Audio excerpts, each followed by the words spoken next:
பொதுவா நம்ம ஒரு படம் அப்படின்னு எடுத்துக்கிட்டோம்னா, அந்த படத்துல முக்கியமான விஷயமா எல்லாரும் பார்க்கக்கூடிய விஷயம் என்னன்னா, அந்த ஃபர்ஸ்ட் ஹாஃப்ல முடியிற அந்த இன்ட்ரோல் பிளாக் அப்படின்னு சொல்லலாம். ஃபர்ஸ்ட் ஹாஃப்க்கும், செகண்ட் ஹாஃப்க்கும் நடுவுல இருக்க அந்த இன்ட்ரோல் பிளாக். அதாவது ஃபர்ஸ்ட் ஹாஃப் வந்து எப்படி முடியுது, செகண்ட் ஹாஃப் எப்படி ஆரம்பிக்க போகுது, அதுக்கு நடுவுல இருக்க அந்த மிட் பாயிண்ட் இன்ட்ரோல் பிளாக் எப்படிப்பட்ட ஒரு ஹைப்ப வந்து கிரியேட் பண்ணுது. அத வச்சு தான் படத்த வந்து பார்த்தீங்கன்னா, அடுத்த தரத்துக்கு வந்து கொண்டு போவாங்க அப்படின்னு வந்து எல்லாருமே வந்து சொல்லுவாங்க. ஸோ அந்த வகையில இப்போ மக்கள் எல்லாம் ஆர்வமா, ரொம்பவே ஆவலா வந்து தியேட்டருக்கு போய் கண்டிப்பா அந்த படத்த பார்த்தே ஆகணும் அப்படின்னு ரொம்பவே வந்து ஆர்வமா இருக்கிறது எந்த படத்துக்குன்னா, நம்ம அஜித் குமார் அவர்களோட வலிமை படத்துக்குன்னு சொல்லலாம். ஏன்னா இந்த படத்துக்காக கிட்டத்தட்ட ஒரு 2, 3 வருஷமா எல்லாருமே வந்து காத்துட்டு இருந்துட்டாங்க. இப்போ படத்தோட டீமே என்ன ஆனாலும் சரி, ஜனவரி 13க்கு பொங்கலுக்கு தியேட்டர்ல வலிமை படம் கண்டிப்பா வரும் அப்படின்னு வந்து சொல்லிட்டாங்க இல்லையா? ஸோ இப்போ இந்த படத்தோட அந்த இன்ட்ரோல் பிளாக் ஃபர்ஸ்ட் ஆஃப் முடியும்போது அந்த இன்ட்ரோல் பிளாக் எப்படி இருக்க போகுது அப்படின்ற மாதிரியான ஒரு சில விஷயங்கள்லாம் இப்போ வந்து வெளியே வந்திருக்கு. ஆல்ரெடி மார்னிங் ஒரு வீடியோ நம்ம சேனல்ல பண்ணியிருப்போம். அதாவது வலிமைக்கு வந்து யூஏ சர்டிஃபிகேட் வந்து கொடுத்துட்டாங்க. பட் யூஏ சர்டிஃபிகேட் கொடுக்கறதுக்கு முன்னாடி இந்த சீன் எல்லாம் எடுக்கணும், இந்த மாதிரி விஷயங்கள்லாம் மாற்றணும் அப்படிலாம் வந்து சொல்லியிருந்தாங்க இல்லையா? அதை பண்ணி ஒரு வீடியோ பண்ணியிருந்தோம். இப்போ அதை தொடர்ந்து தான் வலிமை படத்தோட ஃபர்ஸ்ட் ஹாஃப்ல வரப்போற அந்த இன்ட்ரோல் பிளாக் எப்படி இருக்க போகுது அப்படின்றத தான் இப்போ இந்த வீடியோல வந்து சொல்ல போறோம். அதாவது படம் வந்து ஸ்டார்ட் ஆனதுல இருந்து இப்போ வரைக்கும் எல்லாருமே வந்து ஹைப் பண்ணி ஹைலைட் பண்ணி பேசிட்டு இருக்க ஒரே விஷயம் என்னன்னா,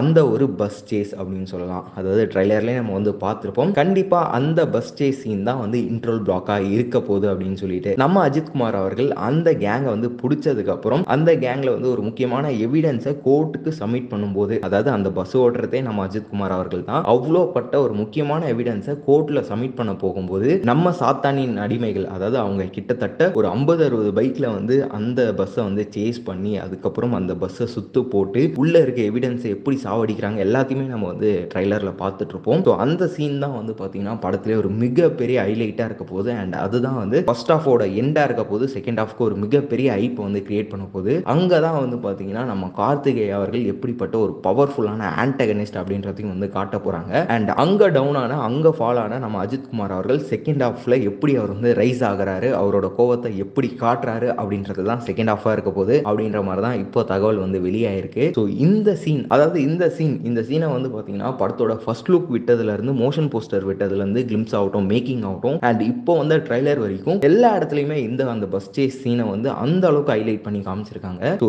இந்த சீன் கண்டிப்பா தியேட்டர்ல வந்து தெறிக்க போகுது அப்படின்னு தான் வந்து சொல்லணும். ஸோ வீடியோ பார்த்துட்டு இருக்க மக்களே, நீங்க இந்த சீனை தியேட்டர்ல பார்க்கறதுக்கும் அண்ட் வலிமை படத்தை FDFS பார்க்கறதுக்கும் எந்த அளவுக்கு ஆவலா வெயிட் பண்ணிட்டு இருக்கீங்க அப்படின்றத நம்மளுடைய கமெண்ட் பாக்ஸ்ல பதிவு பண்ணிட்டு, தொடர்ந்து இந்த மாதிரி சினிமா செய்திகளை சுவாரஸ்யமா தெரிஞ்சுக்க வீடியோ சேனலை சப்ஸ்கிரைப் பண்ணிட்டு பக்கத்தில் இருக்க பெல் ஐகானை பிரஸ் பண்ணிடுங்க.